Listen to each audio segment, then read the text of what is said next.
Every office has an invisible backbone. They arrive before the lights turn on, leave after the building empties, know everyone's breaking point, but no one asks about theirs. They fix chaos you'll never see, absorb pressure you'll never feel, and smile through it all. They're called just an executive assistant, as if just could describe holding an entire organization together. What they really manage. Forget calendars. Here's what an EA actually manages: leadership egos when they collide in the hallway, people's moods when they're about to detonate, team frustrations that could burn the place down, deadlines that were dead on arrival. They carry secrets that could end careers, information that could shift power, knowledge that could change everything, and they speak last. Or not at all. Here's the pattern: when the CEO is losing it, the EA catches it.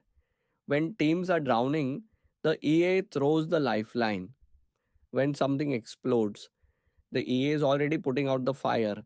They don't manage offices, they manage controlled demolitions every single day. Picture this moment. You're sitting in a conference room waiting for the CEO. An EA walks in, professional, warm, prepared. She gives you context, background, everything you need. The CEO will be with you in just a few minutes. She walks back to her desk. The phone rings, board chair's office, emergency call. The CEO needs to take it now. Could be 20 minutes, maybe longer. Here's what you don't see: the split second calculation in her head. The guest is important. The board chair is urgent. The CEO can't be in two places. There's no good option here, only damage control. She doesn't announce it, doesn't escalate, doesn't create panic. She walks to a senior leader's office, asks them gracefully, like it was always the plan, to spend a few minutes with the guest, just until the CEO is free. The guest never knows they were a problem to be solved. The senior leader thinks they're being helpful. The CEO takes the call without guilt. Three people's realities were protected. One person made it happen. No one will remember her name. The board meeting. No one knows she saved. It's 7 a.m. She's not at the office yet. She's at home, coffee going cold, laptop open, triple checking every detail. By 9 a.m., she's at her desk before her executive arrives. She's already moving. Facilities. Conference room ready, seating chart confirmed. Right. Projector tested, backup plan if it fails, communications, final deck locked, no last minute changes, tracking who's in person, who's virtual, any time zone issues.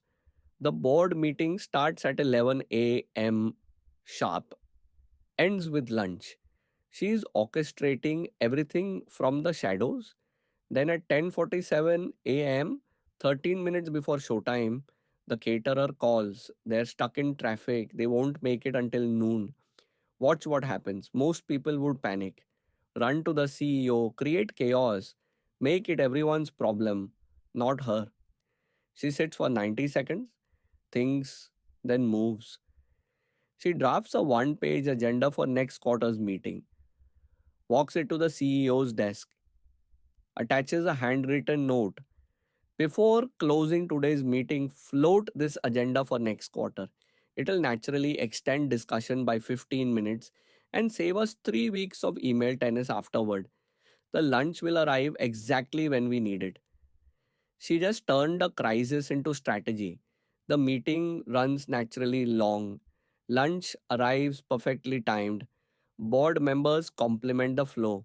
The CEO looks good. The organization looks sharp. No one knows the world almost fell apart. No one knows she caught it with both hands. That's the job. Here it is, the $1 million question that should haunt every leader. When someone works with this level of intelligence, dedication, and precision, why are they treated like they're lucky to have a job? A decade of service, 10 full years, showing up when it mattered, being reliable when others weren't, becoming the person everyone calls when failure isn't an option, and they're still introduced as support staff. still sitting at the kids' table while strategy gets decided without them, the word that destroys them. Let's talk about that word support. It sounds innocent, harmless, helpful even. Here's what it actually means: absorb everything, own nothing, disappear when credit arrives. An EA is a strategic partner who makes executives 10 times more effective. They manage priorities, information flow, stakeholder politics, and organizational memory. They know the calendar better than the person living it. They understand the optics of every decision. They protect reputations without being asked. But when you call them support, here's what you're really saying: you're the cushion we fall on. You're the sponge that soaks up our dysfunction. You're essential but not valuable.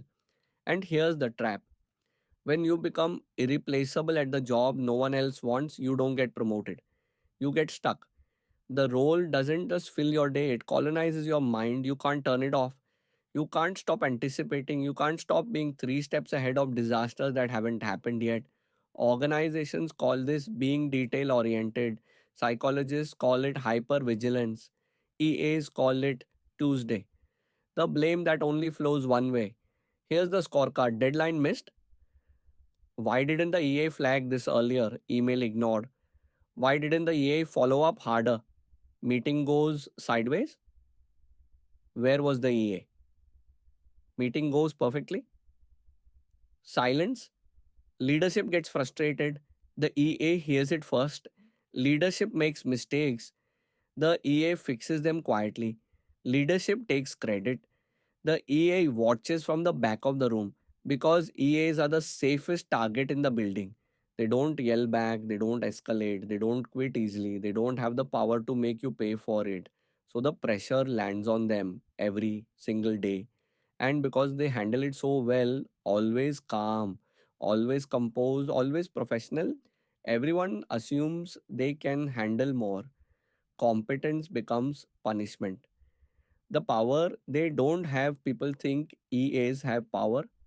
Look at them sitting next to leadership in every important meeting, knowing things before anyone else, probably whispering in the CEO's ear. Here is what they actually have: information they can't use. They know who's getting fired before the person does. Can't say a word. Conversations they can't reference. They hear the real reasons behind decisions, can't acknowledge it. Consequences they can predict. They see the disaster coming 3 weeks out. No one listens until it arrives. They're surrounded by power, drowning in information, and none of it is theirs. They are the locked vault that everyone assumes is empty. What we actually owe them. So here's the real question: what do we owe people who hold everything together while being told they're replaceable? Not pizza parties, not employee of the month plaques, not a shout out in the all hands meeting. Those are crumbs. EAs don't need crumbs, they need structural respect. Respect that shows up in titles that reflect strategic responsibility, not servitude. Salaries that match impact, not proximity to power. Authority to make decisions, not just execute them. Boundaries that protect their time, not just everyone else's. EAs don't need a standing ovation. They need to stop being treated like they should be grateful for the abuse. For every A hearing this, if you're nodding right now, stop for a second. That's not paranoia, that's pattern recognition. You're not too sensitive for feeling exhausted. You're not too ambitious for wanting more. You're not too demanding for expecting respect. That voice in your head that keeps asking, am I invisible? Would they even notice if I disappeared? Does anyone actually see how much I do? That voice is telling you the truth, and you're not wrong for listening to it. For leadership, the question you're avoiding, let me be direct. This role is brutal. It's not glamorous. It's often a masterclass in being undervalued. But without a strong EA, your world collapses. Quietly at first, then all at once. So here's what you need to ask yourself in private when no one's watching: who absorbs your stress? What is it costing them? And how long do you think they can sustain it? Because here's what you're actually asking of them: remain calm while everything burns, take responsibility without authority, absorb blame to protect your image, sacrifice their mental health for your convenience. If that's the job description, then professionalism isn't a strength. It's a slow motion breakdown with a smile. The reckoning. Here's what no one wants to say out loud. Every organization is one bad day away from realizing their EA was the only thing holding the center together. And by the time you realize it, they're already gone. Not with drama, not with a manifesto. They just stop showing up one day and suddenly meetings collapse, information disappears, deadlines evaporate. No one knows where anything is. Then you scramble to replace them. You hire someone new, pay them more, give them the title you should have given the last one, and the cycle starts again. What happens Monday morning? Think about this. Not now, I know you're busy. Later, when the office is dark and empty, when you're scrolling through tomorrow's impossible calendar, when you're trying to remember which crisis is which, and you realize the person making your life possible is breaking, and you're the one breaking them. If you're an EA, Monday morning, pick one thing, one meeting you stop attending, one boundary you enforce, one conversation you start. You are not the office martyr. You are a strategic professional who deserves structural change.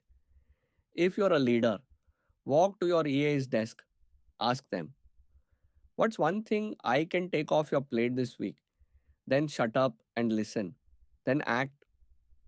Because here's the truth you can't escape: the invisible backbone of your organization is only invisible if you choose not to see them, and once you see them, you can't unsee what they carry every single day for you. The question is, what are you going to do about it?